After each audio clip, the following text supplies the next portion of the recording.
Welcome to toy-polloi. Hello and welcome to another video from toy-polloi and part 2 of my restoration of a vintage He-Man and the Masters of the Universe Snake Mountain. Now in part 1 you saw me restore the broken bridge section and all the fences that go along with it.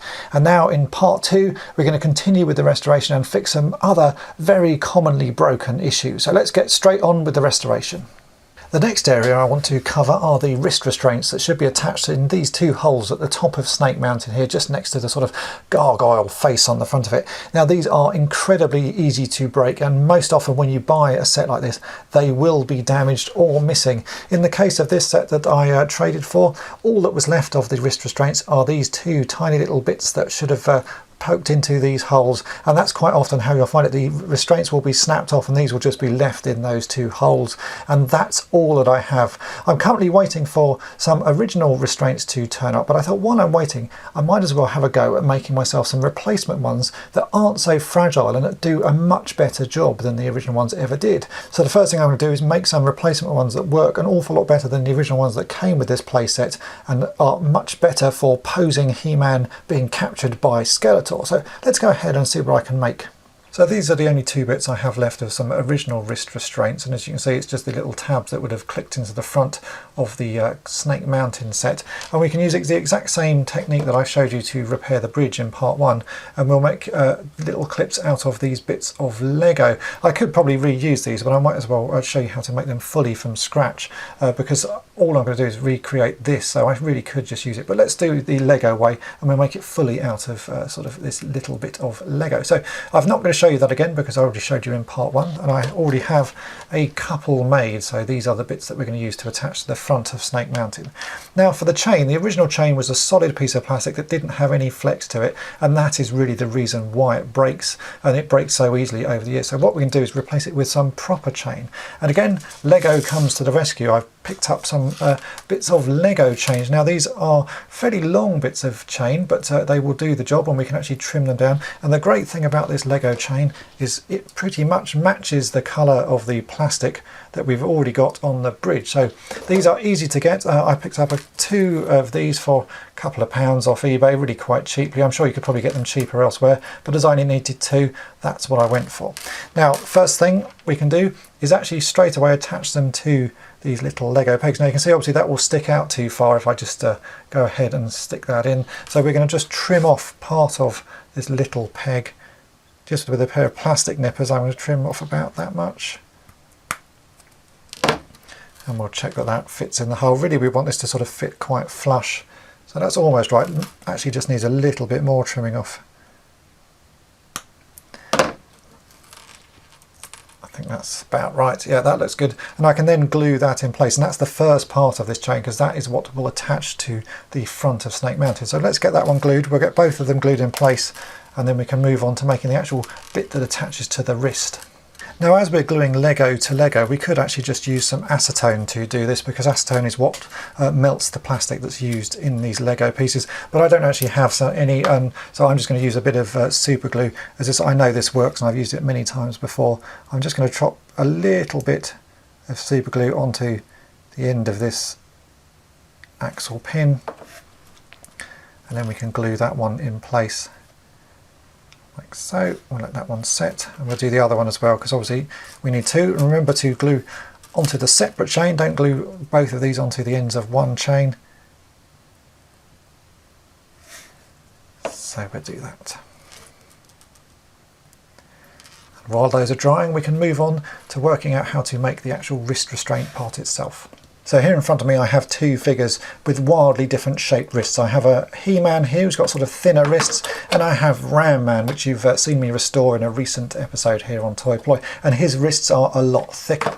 Now the original playset had some sort of C-shaped clips that would clip around the wrist and hold on quite firmly, and I've had a good think to see what I could find to sort of recreate those clips, and the best thing I found is some of these, and these are little party bag rings, the sort of things that you'd give away for Halloween or you know, other sort of little cheap trinkets and things that you'd give away as toys. And you can pick these up very cheaply. You can see these are called Party 12 gem rings. You get 12 in this bag, and these cost me, I think it was about £2.50 including postage.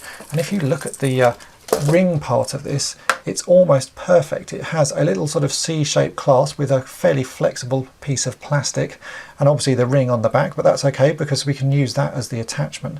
And this also, let me just put it onto Ram Man's hand. You can see clips onto Ram Man's hand pretty firmly, and if we put one onto He-Man, now it has to go a little bit further down his arm, but it still clips in place quite nicely. It's a little bit further up his arm. So I think we're going to use these to make our wrist restraint clips out of. Now the bag of rings that I got all come in all shapes and sizes, but I think just for ease I'm going to use these round ones. I reckon you could probably make them out of quite a lot of these because they've all got fairly large areas of plastic on the back, but just for ease let's use these round ones so we can get rid of those. And I'm going to use again my pair of plastic nippers to carefully cut around this back, because what you actually want is a sort of circular section behind this C-shaped clip, which is how the originals look. They have a sort of circular disc and then the clip part on it. So what I'm going to do is try and cut away sort of the edge of this and remove the rear gem and just leave a circle behind this clip. So really first thing to do is just to start cutting and see how easy this plastic cuts, which it actually cuts really nice and easily. So I can use this gem as a guide just to sort of cut round. It's a good starting point actually. It makes it much easier when you're following a shape.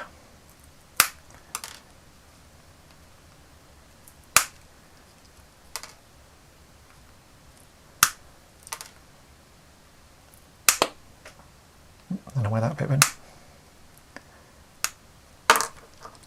So you can see that's actually helped because I've now managed to make a rough sort of circle there. I can just sort of trim these little corner bits off. And it already starting to look pretty reasonable.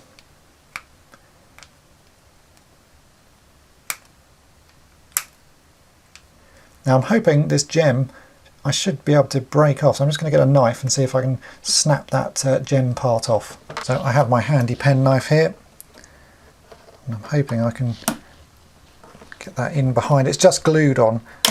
There we go. Got that off. So you can see already that we've got quite a nice little circle forming, and that is really looking quite a lot like the original. I'm going to trim it off a little bit more just to sort of help tidy this shape up.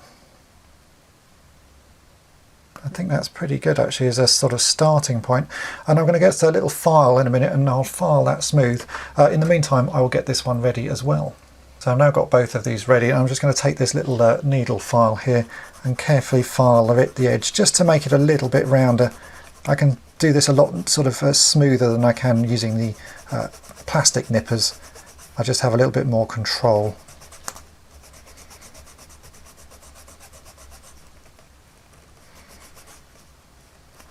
So there they are, both sort of rounded off and actually starting to look really quite like the original ones.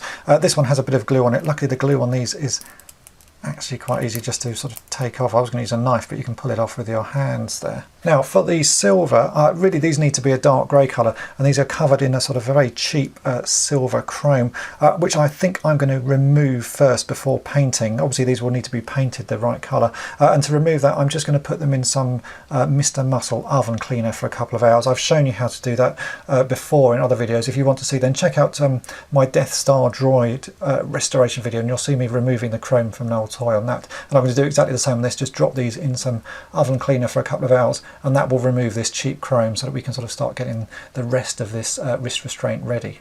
After about 20 minutes in the oven cleaner, you can see that the chrome surface has been removed and we're just left with the underlying plastic, which is this sort of white colour. But the plastic is nice and bendy, which is what we wanted really for these wrist restraints. And at the end I am going to be painting these grey colour to match the other bits of plastic from Castle Grayskull. So before I do anything else to it, I've got a very sort of light bit of sandpaper. This is actually wet and dry paper. And I'm just going to gently sort of buff the surface of all of this just to give it a little bit of a roughness to it, so that when I come to paint, the paint will stick to it nice and firmly. Because although these are really going to only be for display, I still want to be able to open up the wrist restraints and sort of clip them onto the arms, and so you want the paint to stick as firmly as you possibly can. So just by sort of roughing up the surface a little bit, it just helps give a little bit of a grip for everything. So just a little bit of sandpaper like this. I'm actually just going to roll this up so I can insert that inside just to rough up the inside, just so that it's got a nice sort of rough surface that the paint will grip onto, and that should be enough for when we come to do that part of the job. Now we need to work out how long this chain actually needs to be. Obviously the glue is now dried and the little bit of Lego is stuck quite nicely into the Lego chain, so I can push this into the hole at the top of Snake Mountain, and you can see it hangs down quite nicely. Now the original chains were only sort of about half this length and stuck out, so you ended up with a figure sort of stuck out with the wrist restraints in place. Obviously for this we don't really need it that long, so I've got a He-Man figure here, and really you sort of want it to be about that long, I would say. So we're going to chop off the last 3 links of this chain just to make it a little bit shorter, so they'll hang down to about there. We can always change this at a later date if we want them shorter, but obviously we can't make them longer again, so I just want to make sure that it's not too short to start with, but I think about there would look quite nice, and then these chains are going to hang quite nicely. At this point in this build, this is the no going back point, because I don't actually have any more of these chains. I've only got these 2, so if this goes wrong there will be a big pause in this sort of build process. But as I said, I wanted the last 3 removed, so I think I'm just going to, let's have a look at that. So it makes it about that long. I think that's about right, so I'm just going to cut through this chain link here just with a pair of plastic nippers, so that I should be able to unhook that. It might be that I can then hook it back on. Oh no, I've snapped it, so there you go, that's all right. So there you go, that is how long it's going to have to be. There is no other option. So we can do the same on this one. I'll just cut through that. And it seems to snap anyway. Oh no, that one's better, it hasn't snapped, so I could always put that one back on. So there we have our shortened chain links. Now we need to work out a way of attaching these to this, and I've already got some bits in because I had a think the other day how I was going to do this, and I'm going to use some very small little eyelets. Now I bought these, and these are incredibly small. These are the smallest ones I could find. They may even be slightly too small, but they will do the job nicely. So we're going to attach those by drilling a tiny hole in the back of the wrist restraint ring part here, and then screwing in one of these eyelets, which will bend open slightly so that we can hook it over the last part of the chain here, close it up, and then that should hold it on quite nicely. So I'm first going to drill a small hole in this just to make it easier to screw the little eyelet in. This is a 1mm drill bit I have here, and I'm going to try and drill that as close to the centre as I possibly can.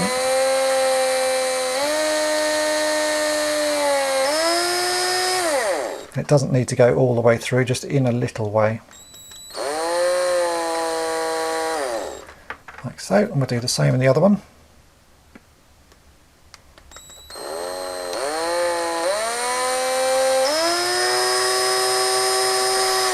I went straight the way through on that one, but I don't think that actually matters.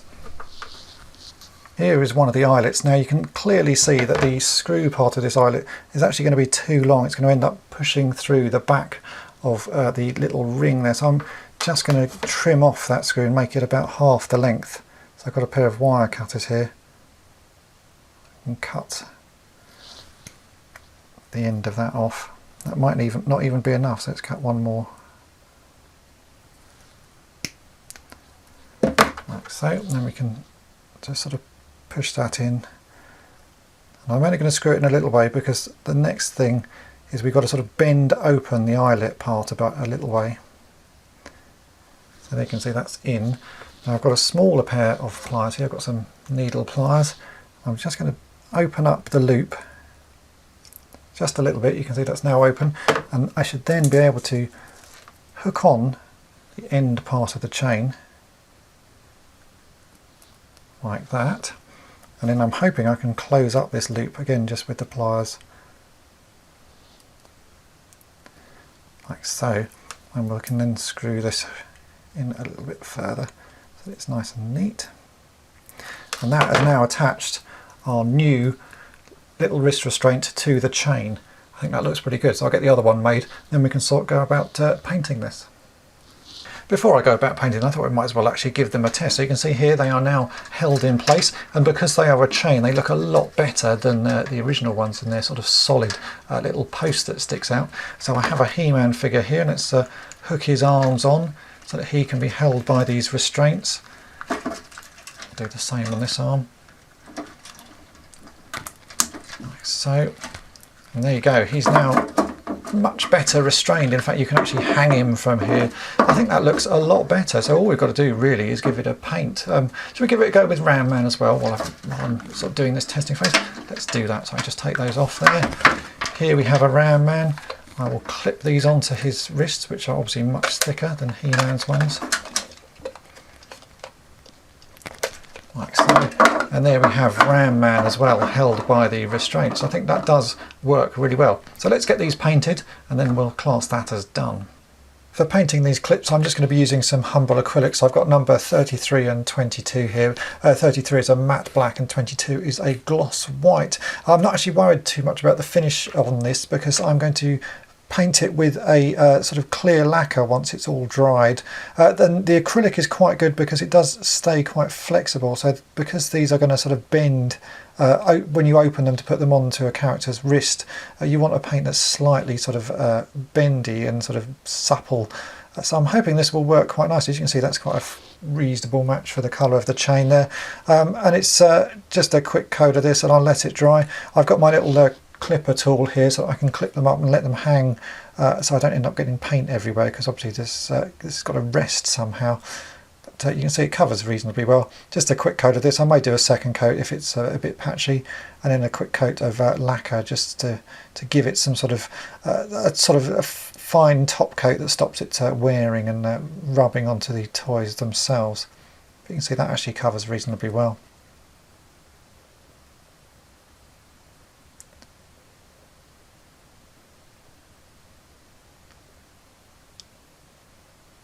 So having let the paint dry, I've also given the ends just a quick coat of a clear spray lacquer, as you can see there. It just gives it a little bit of an extra sort of firmness to the paint and will stop it chipping. It also makes it a little bit more glossy so it matches with the Lego chain there. Now before these get attached to Snake Mountain, I need to put an O-ring over the end of these. If you've watched a previous episode, you'll understand what that's for, so check that out to see the reasoning. So I'm just going to slot that over the end of that one, and we'll do the same on this one. And then let's put them onto Snake Mountain and see how well they work. Here is Snake Mountain and here is the first chain. I'm just going to pop that into the hole there. You can see that fits in pretty nicely. We can actually rotate the little Lego bit round just so it sits in a good position. We'll put the other one into the other hole there. Make sure that's rotated around as well. That's a little bit more awkward because there's a bit of a protrusion there on the top of Snake Mountain. But you can see that these wrist restraints now look pretty nice. They do actually match with the original look of Snake Mountain. Let's give them a try. So first up I have Ram Man. And we know that these sort of clip quite nicely over the top of his hands, which they do like that. We'll clip the other one on to the other side. And there we go, there we have Ram Man is now caught in the wrist restraints of Snake Mountain. So that one works, and we'll give another go. We'll take those off of him, see how well they come off. They do come off pretty well. And we've got a He-Man here, so let's, I'll slot those over He-Man. Now, as I said earlier, these are a little bit larger than the original one, so they need to sort of go a little bit further up his arms, but I don't actually think that matters too much. It looks still looks pretty good, actually, and we can then have He-Man restrained there in the same sort of area.